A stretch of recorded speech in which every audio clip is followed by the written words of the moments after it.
Cameron, did you want a Babylon 5 related challenge?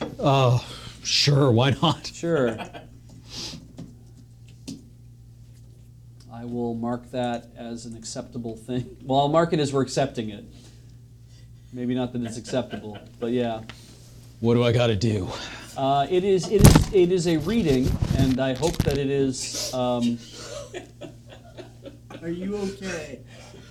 On a scale of 1 to 10, Okay. how damaged found a are way- you at the My moment? mic pack was not clipped to my belt anymore, and so when I stood up, it fell on the ground and ripped the mic off my shirt into my face and then down through my body. And made a horrible thwomp, apparently. That must have been a. Yeah. Okay. Mop. We've had a couple mops tonight. Yeah. All right. Well, let's. I guess. Can he put this back on? Everybody feeling Sean? awake? I muted it. Okay. Go ahead. All right. I messed up so bad because my batteries were almost dead, and I was like, "Oh yeah, okay." So I got to go in there and get them. So I muted my mic to walk off thing, and I'm like, "Great!" So now I just popped the batteries out. At no point did I actually turn off the microphone. and it went. You could hear the pop when the batteries came out, and it forced itself off. Right. It was like, "Oh yeah, I did not communicate that." All right.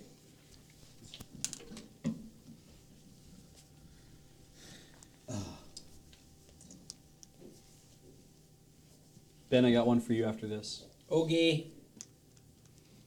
All right. Get these challenges done.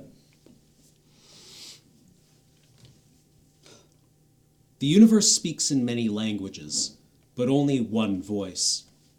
The language is not Narn, or human, or Centauri, or Gaiam, or Minbari. It speaks in the language of hope. It speaks in the language of trust. It speaks in the language of strength and the language of compassion. It is the language of the heart and the language of the soul, but it is always the same voice. It is the voice of our ancestors speaking through us, and the voice of our inheritors waiting to be born. It is the small, still voice that says, "We are one." No matter the blood, no matter the skin, no matter the world, no matter the star, we are one.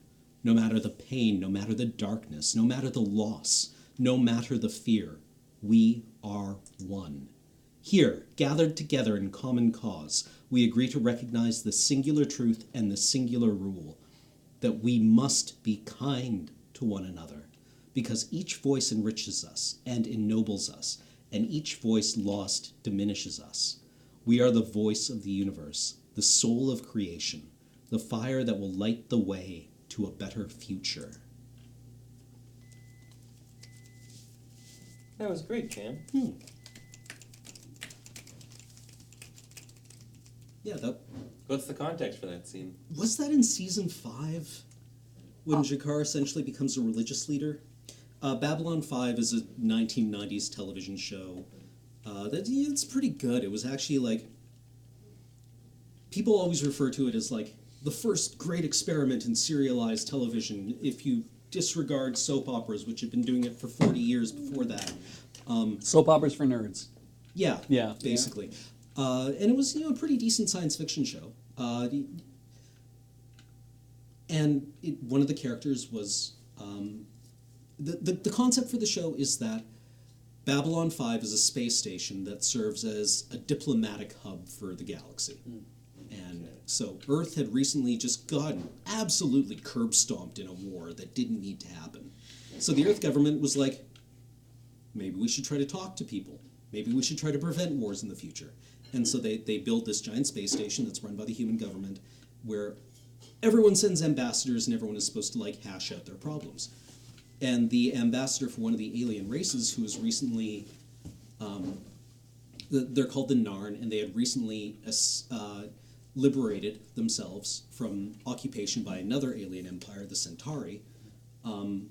Their ambassador is named Jakar, and he is, in the first season, the writers didn't really seem to have much sympathy for him, and the other characters didn't seem to have much sympathy for him, and I'm watching the show now being like,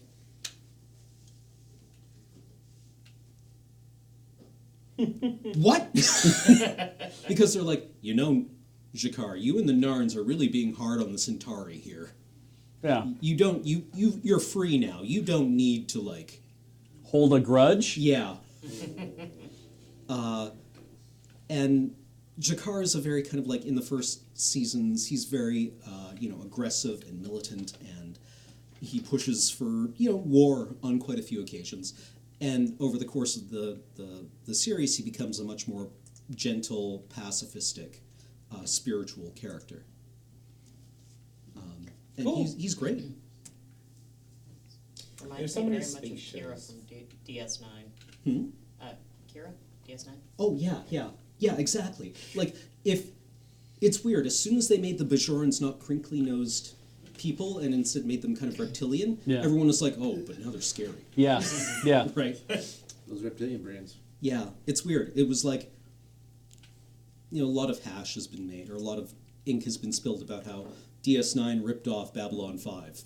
And it's like, well, I mean, maybe they're just both products of early 90s utopian ideals about liberal democratic capitalism going into the stars forever and that being our future. Yeah. And we're all going to talk with people now. Hey, 10K. Hey! Got there. Thank you so much. Thank you, everyone. We should